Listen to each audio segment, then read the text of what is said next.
प्रचोदयात्।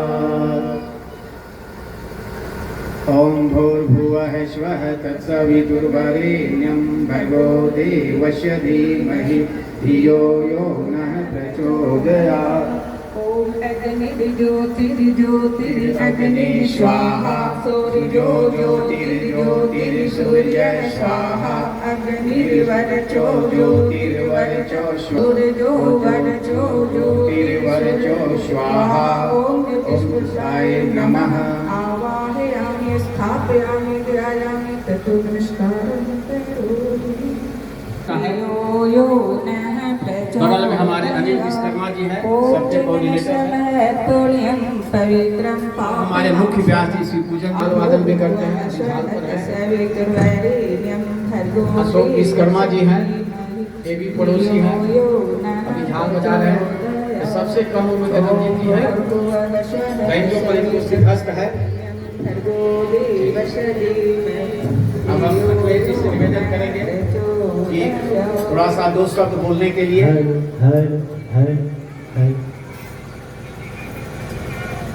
दो शब्द आपको राजनीति में भी एक अलग आदर की पहचान रही है। साथ में श्री मदन प्रसाद केसरी जी, जिन पर आज तक कोई दाग नहीं लगा, पूरा जीवन समर्पित कर दिया ज्ञान निकेतन स्कूल के माध्यम से शिक्षा में। मैं श्री पांडे जी से अनुरोध करूंगा, इस नवरात्रि के छठे दिन है, लेकिन पंचमी तिथि है शारदीय नवरात्रि का, दो शब्द अपना आशीर्वचन देने का प्रयास करें। विराट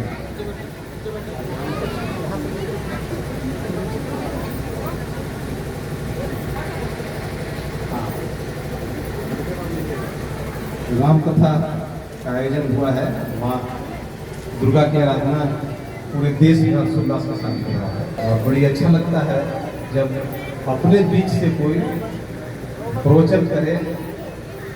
कभी हमेशा से होते हैं, लगता कोई बाहर से आता है, पता नहीं उनको जानकारी कितनी है, लेकिन बड़ी अच्छी बात है कि गुरु पाठक जी खुद ही राम कथा कर रहे हैं और यह सबको पता है कि काफ़ी जानकार हैं, चाहे वह जानकार किसी भी फील्ड के। पत्रकारिता के क्षेत्र में काम किए तो उतना ही बढ़िया किए। अब धर्म जागरण का काम कर रहे हैं, गायत्री परिवार को आगे बढ़ाने का काम कर रहे हैं पाठक जी। सरजू जी का नाम जब तक यह मंदिर रहेगा तब तक रहेगा, पूरा सेवा भाव के साथ लगे रहते हैं। मदन प्रसाद केसरी जी शिक्षा के क्षेत्र में लंबे समय से काम कर रहे हैं। अशोक विश्वकर्मा जी सहित सभी जो लोग अपना कीमती समय देकर संगीत में वातावरण बनाए हुए हैं, कमेटी के सभी सदस्यगण, हम इतना जरूर करना चाहेंगे कि सुनना और बोलना दोनों में अंतर रहता है।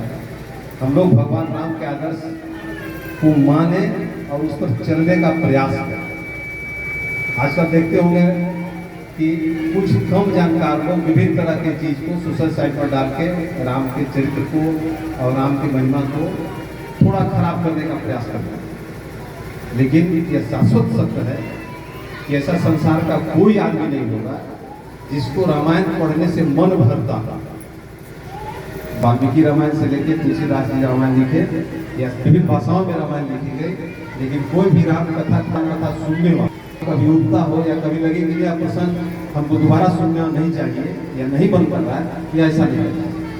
और भगवान राम निश्चित रूप से जीने, चलने, बोलने, सीखने, रहने बताए हैं।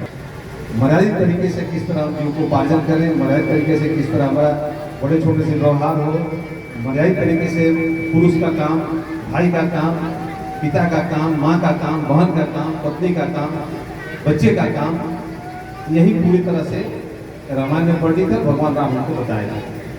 हम ज़्यादा समझ लेंगे क्योंकि अभी कथा की शुरुआत हो रही है, तो लेकिन यह जरूर करना चाहेंगे कि कितने के घर में रामायण है। यहाँ जितने लोग बैठे हुए हाथ उठाएंगे कि किनके घर में रामायण है।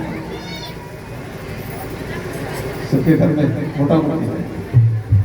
रामायण अपने घर में जरूर रखें। हम लोग बचपन में थे तभी भी हमको याद है, जब स्कूल में पढ़ते थे तब भी वहाँ रामायण का की चर्चा रोज होती थी। एक आध पैराग्राफ, एक आध चौपाई पढ़ना, याद करना, उसका संस्कार बच्चों में चला जाता। अभी बच्चे जब इस समय में तो सुन रहे थे, लेकिन जैसे ही यह समय खत्म हो गया, जैसे ही यहाँ से जाएंगे तो पता लगा भाई उनको घर में बर्गर चाहिए, पिज्जा चाहिए, या घूमने के लिए, मेला घूमने के लिए पैसा चाहिए। आधा तो सुना हुआ बात यही खत्म हो जाता। इसलिए रामायण के आदर्श को भी अपने में उतारे हम और उसको अपने घर में जरूर रखें। घर में रखने से हमको एक ऊर्जा भी मिलता है और गलती करने से हम बचते भी। एक बार फिर से हम कमेटी के सभी लोगों को काफ़ी मेहनत करके हम लगातार आते भी रहते हैं, आप जब भी हमको बुलाया गया है काफ़ी मेहनत से यह कह सकते हैं कि इसको इस जगह को बहुत शुद्ध किया गया। भगवान की महिमा आप सब पर बनी रहे और कल्याणपुर का नाम जिस तरह से पूरे हम कह सकते हैं गढ़वा के में सबसे महत्वपूर्ण जगह कल्याणपुर हो गया, तो यह दिन दुगना रात चौगुना बढ़े। हमको कभी कभी लगता है कि वास्तव में यह यहाँ पूजा पाठ का असर हुआ कि कल्याणपुर हर तरह से कल्याणपुर का कल्याण हो। हम लोग मिलजुल के इसको शिक्षा के क्षेत्र में जरूर आगे बढ़ावें, बच्चे पढ़ लिख के अच्छा करें, नशा से हम दूर रहें और भक्तिमय वातावरण बने, जिसका प्रयास विनोद पाठक जी और पूरी टीम कर रही है। हम देखते हैं कि काफ़ी समय से और काफ़ी लंबी चौड़ी बातें होती रहती हैं कि कितना मेहनत करके यहाँ इस चीज़ की स्थापना की सुधार हो रहा है। यह उत्तर होते रहे। आप सबों को धन्यवाद। Thank you. धन्यवाद। सदस्य पास आ गए, पदाधिकारी 2-3-4 आगे आए। हम माननीय पांडे जी से हम चाहते हैं कि आप लोग का तिलक बांध करके आपका, जैसे आप शब्दों से तो स्वागत किए, लेकिन तिलक से आप लोग का जो है हौसला बढ़ाएंगे। और ये देखिए कि पांडे जी का बहुत बड़ा सहयोग रहा इसको ढालने में। आज देखिए सभी पंडालों में कल दिक्कत हो गया, लेकिन यहाँ पर दिक्कत नहीं हुआ, चाहे प्रतिमा स्थल हो चाहे श्रोता पता है बहुत खतरनाक है भाई। अजीत शर्मा जी हैं, वो वार्ड पार्षद हैं, बगल में गौतम जी हैं, और देखिए अध्यक्ष चंद्रमणि जी हैं जिनको आप तिलक दे रहे हैं। इन्हीं लोगों ओम समिति का प्रयास है।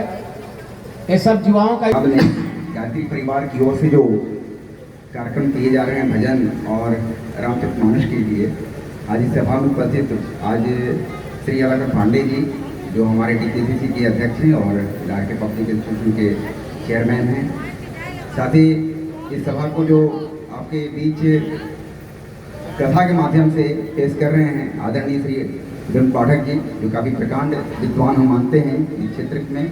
उनके साथ पत्नी श्री शोभा पाठक जी, जिनका हमेशा इनका सहयोग मिलता रहा है और गायत्री परिवार को आगे बढ़ाने में आपका अहम भूमिका है, हम प्रारंभ काल से देख रहे हैं। साथ ही हमारे मंच पर जो गायक हैं, वादक हैं, तमाम सभी भक्ति से भरे हुए उत्स्फूर्त जो श्रोतागण हैं, सभी का हम सम्मान करते हुए ये कहना चाहते हैं कि रामचरितमानस का जो आप सुन रहे हैं, इसको जैसा सर ने कहा है ढूंढने की आवश्यकता है, उनके जो अंश है उसको अपने अंदर लाने की आवश्यकता है। हम तमाम आप सभी को दशहरा पर्व के अवसर पर शुभकामना देते हैं और चाहते हैं कि आप इसी प्रकार से इस कार्यक्रम को आगे बढ़ाने में आप सभी का मदद मिले, सहयोग मिले। बहुत बहुत धन्यवाद। धन्यवाद सर। हम चाहेंगे कि थोड़ा एक भजन हम लोग आज सुने, इसके बाद फिर जैसा आवे के परिये मैया, आप लोग ताली बजा के इसमें शामिल हो जाए। आवे के परिये मैया, आवे के परी तोहरा, आवे के परी, आवे के परिये मैया, आवे के परी तोहरा, आवे